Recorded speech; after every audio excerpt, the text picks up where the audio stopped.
And now, another tale well calculated to keep you in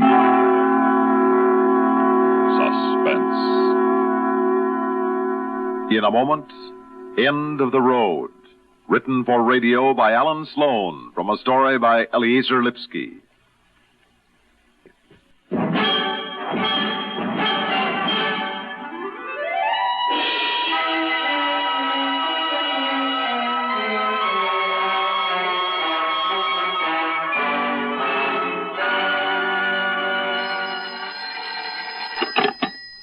Hello. Mary Gardner, please. This is her husband. Who is calling? This is the agency, Mr. Gardner. Well, just a minute. It's for you. Sounds like a job. Thanks, Willie. Hello? At 2 p.m., high fashion. What's the matter? They will My furnish name ain't jewelry, good enough for a cover girl, head huh? and shoulders. But would What's you the bring matter? You a ashamed of gown? me? Preferably dark. The guard, and a short Mary cocktail Guard. dress. Preferably You not mean there. Mary With Luciano? some I'm coming along well-highlighted this time fabric. here. I am All coming right? with you. 2 p.m., Elite. Hey, Dinner dress. you hear Thank me? You... And as long as I have you, Miss Gardner. Just a moment, please. Willie, please. I said I am going with you. Willie, can you wait till I finish this call? Go ahead. I got all the time in the world, but I am going with you. You hear? Miss Gardner? Yes. Was there something else? Yes. We just got a mother and daughter call for tomorrow. That'd be 11 o'clock in the park. Could you make that with Elsie? What, 11 o'clock? Oh, dear, no. Elsie's in school then, and... It'd be double rate for the girl, Miss Gardner, and it might make a cover. It's mother and daughter outfits. Hannah Troy. I'm sorry. I don't want to take Elsie out of school. Thank you. Now, are we going to get this straightened out once and for all? Willie, please. I've told you so many times I'm not ashamed of your name. I wouldn't have married you if I were. Then why don't you keep the kid registered Elsie Luciano instead of Elsie Gardner? Because we worked together as models as Gardner before you and I were married. Please, Willie, I get so bored going over this again and again and again. Then quit. If I did, you'd have to go to work. Are you going to throw that in my face again? Did I try for a job? Did I? Yes. All right. Don't give me no buts. I do all right, don't I? I bring the dough home, don't I? But where does it come from, Willie? I bring it in, don't I? What do you care where? Oh, Willie, can't we just drop the whole thing? Where's my bag? I've got a 2 p.m. I did it 2 p.m. Now, listen. You mean we got a 2 p.m. I'm coming with you. Not in a high-fashion job. Oh, a low-fashion job. I could come along, huh? And watch them photographers pour you around. Give it a little pat here, a little pat there. Willie, I'm warning you. You're warning me? You're warning me? Now, look, cover girl, I got a message for you. Willie, let go. You'll bruise my arm. I get a kick out of you. Not you're hurting me, but you'll bruise my arm. That's all you care about, ain't it? Your looks. Okay, if I don't go, you don't go. Willie, let go. Sure, I'll let go. With one right in the eye, I'll let go. Let's see him focus on that, huh? Cover girl with a shiner. Oh, Willie, you beat... Sure. You said that's what got you about me when I met you. Remember, you said I was an animal. A magnificent animal. How's that, Mrs. Luciano? How's that?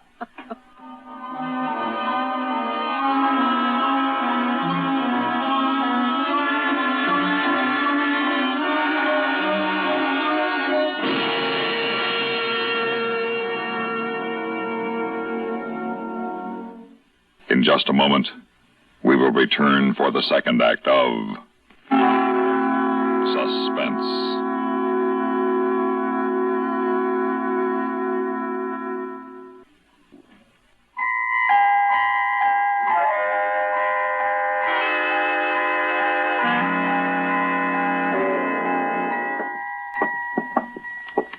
Make yourself comfortable, Mrs. Luciano. And you, Mr. London. Thank you, Mr. Morgan. Haven't I seen you somewhere before? On many a magazine cover, Mr. Morgan. As Mary Gardner, Mrs. Luciano was one of our top models. Of course. And as counsel for the agency with whom she's registered, we need your help. Mm-hmm. I take it it's a matter of assault. The black eye, who gave it to you? My husband, Willie Luciano. Willie Luciano. That's why we're here, Mr. Morgan. Unless I'm wrong, it was you who prosecuted Miss Gardner's husband on a charge of possession of a gun. And convicted him, yes. Now I remember. You're married to him, Miss Gardner? He's my second husband. Mr. Gardner was killed in an auto accident. Mm-hmm. I had a little girl, and I... Mr. Morgan, the man has begun to beat her, threaten the little girl. She's only 6, Mr. Morgan, but he hates her. Please, Mary. Mr. Morgan, Miss Gardner is planning to sue for divorce. That is, she is, we are seeking divorce grounds. Just a minute. Where is your husband now? He ran out of the house. It was 5 days ago he gave me this beating, and then he ran out of the house. The man's living in a West Side hotel. We're investigating him for evidence of, you know the grounds for divorce in New York State. One moment. This is a civil matter. Why do you come to me? I'm a criminal prosecutor. Well, the point is, my client would like protection against her husband. Well, I can well understand that, but... Protection for herself and for her child. But what do you expect me to do, Mr. Linden? Well, we thought you might, as an assistant district attorney who has already sent him to prison, warn him to keep the peace and let the law take its course. The divorce law, that is. Depending on what your investigators come up with. That's right. Perhaps you might cause him to post a bond to keep the peace. Mm-hmm.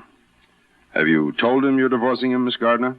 No, I was afraid. Mr. Morgan, believe me, the marks you see on Miss Gardner's face are nothing compared to others you do not see. Her body is covered with bruises. Well, I still don't see how I can intervene in a divorce proceeding in which my office is in no way involved. Mary. Yes, sir. Tell Mr. Morgan, if you would, what you told me this morning. About the fight? About the threat. Well, I picked Elsie up after school, and he was waiting for us. He pushed her into the bedroom, and then he started right in on me again.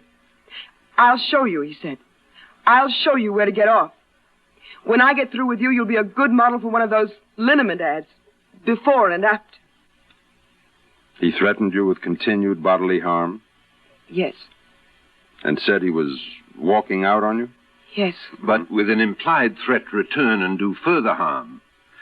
Mr. Morgan, don't you think it would be better to forestall a homicide than to have to go looking for a killer? Yes, I agree with you.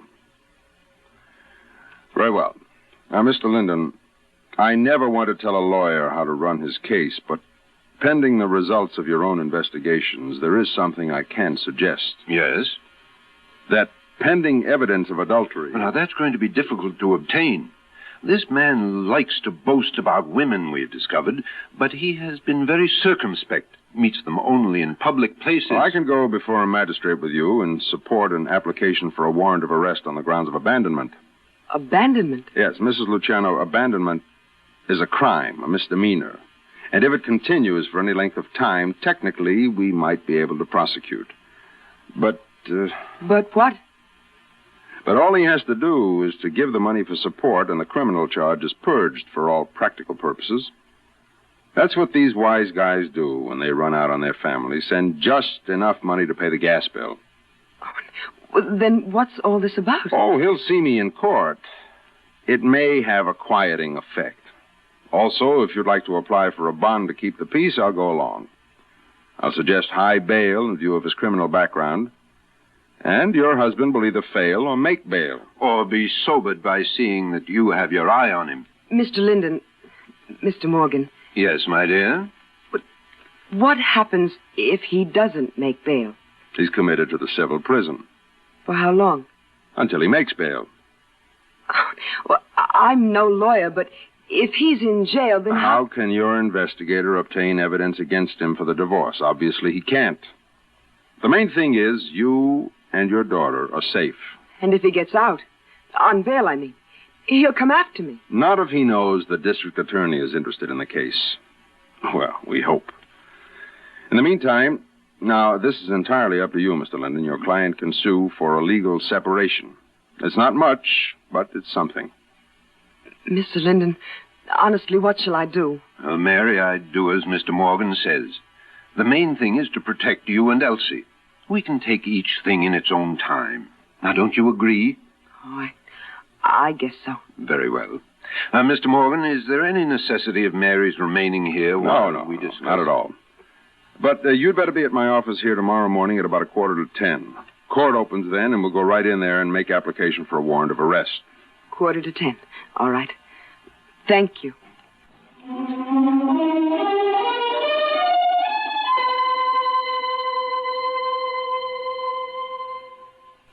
In just a moment, we will return for the concluding act of Suspense.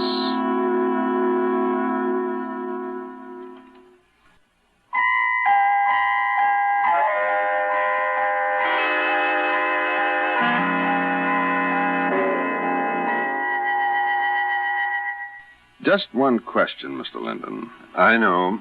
Why did she marry him? Mm-hmm. Love, I suppose. Men like that have an animal attraction for girls like Miss Gardner. Beautiful faces, worshipped like goddesses by the multitudes. And nobody knows how long they wait by the phone for a date. Mm-hmm. And a healthy young hoodlum like Luciano moves in. Well, I'd better get back to the office. I'll have to prepare an affidavit for tomorrow. Mr. Linden, would you mind a suggestion? Please, I feel sort of helpless here. A separation action can end in a judgment for stiff alimony. That's a pretty strong weapon when a man's trying to hide his means of livelihood. You might tell your client it can't be a blow-hot, blow-cold proposition. I quite understand. Point is, so must she. It's her main legal club over the man. Now, she's not obliged to let him back into the home, or there goes her case. As for having anything to do with him... I know what you mean. From now on, she'd be better off living in the YWCA. Otherwise, no case. But the main thing right now is to put up a legal wall between her and his fists. You were right. He might kill her.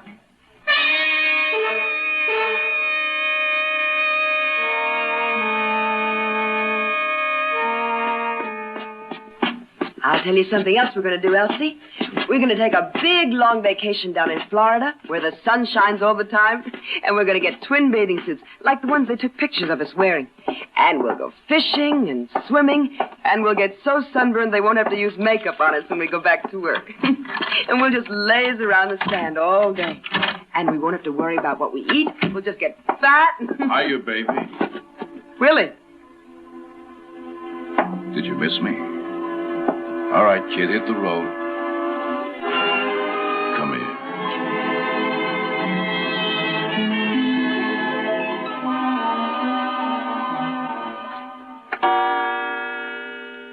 Shall we give her another 15 minutes? Well, you can stay here if you like. I have a case in special sessions. Well, perhaps she went straight to felony No. court. I made it perfectly clear it was to be here, my office, 9:45. Excuse me. Morgan. Mr. Morgan, this is Mary Gardner Luciano. Oh. Yes, Mrs. Luciano. What? Shh. Mrs. Luciano, may I ask where you are? We said my office, 9:45. I'm home, Mr. Morgan. I couldn't call before this. My husband just left. He just left. But when did he arrive? Last night. I mean, when I got home with Elsie, he was there.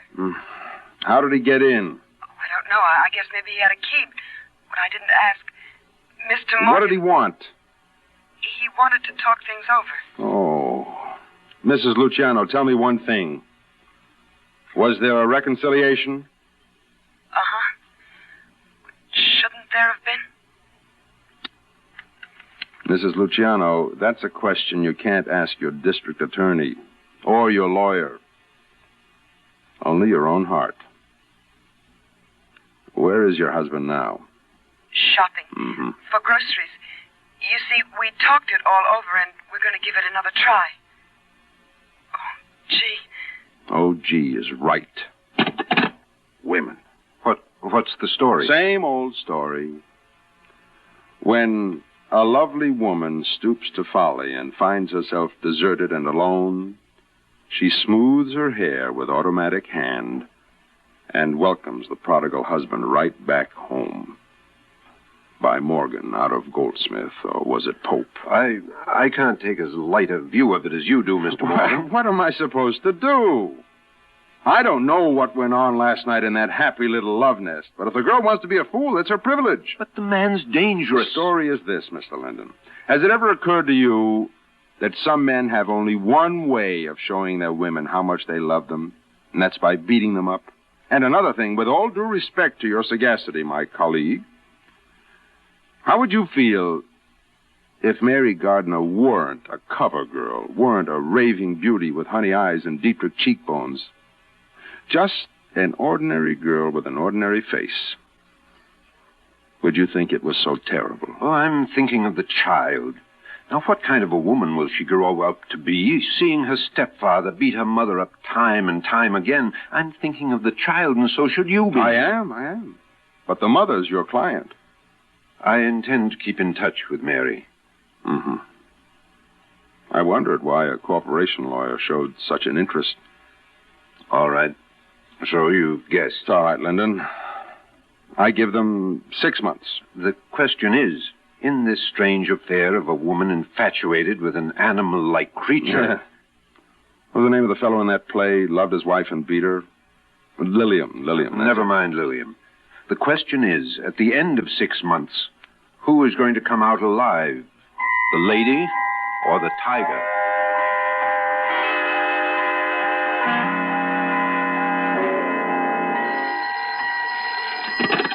Morgan. Mr. Morgan, this is John Linden. Yes, Mr. Linden. Well, it's been just about 6 months, hasn't it? Yes, to the week. What's happened, Linden? I have a very frightened girl in my office, Morgan. Mary. I'd like to bring her over right now.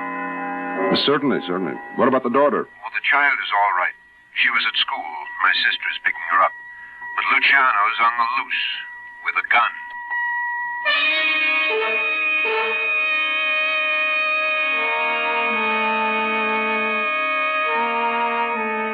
All right, Miss Gardner, you're safe here, and your daughter will be escorted by a patrol car. Now, please, go on with your story. Well, that's about all.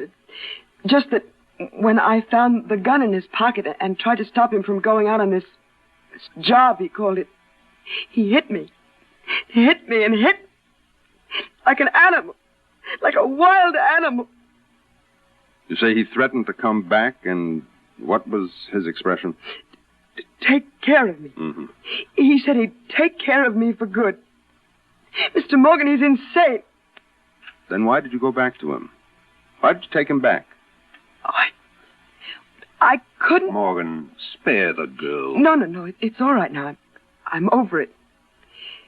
It was just that I couldn't resist him when he just even touched me. But it's all over now. I'm cured. You're sure? Yes. I'll do anything you say. I'll sign warrants. I'll go right over to the court. Anything you say. Will you come with me to 1st Avenue and 33rd Street for 10 minutes? Oh, what's over there? Your husband. He went on a robbery job, a liquor store. The dealer had a gun, too. Bellevue is at 1st Avenue and 33rd. When he's hurt, I know he's hurt. No. The morgue is at Bellevue. I'll ask you to identify him, and then you can wipe him out of your life.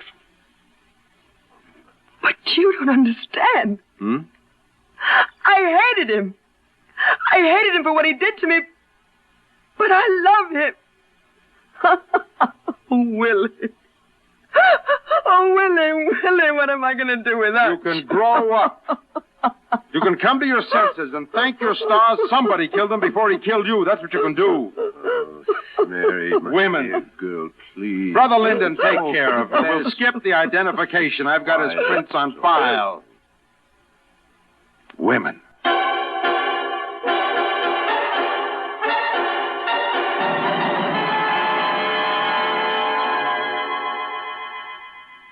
Suspense.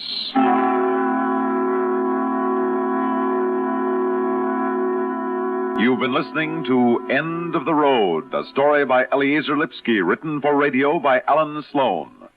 In a moment, the names of our players.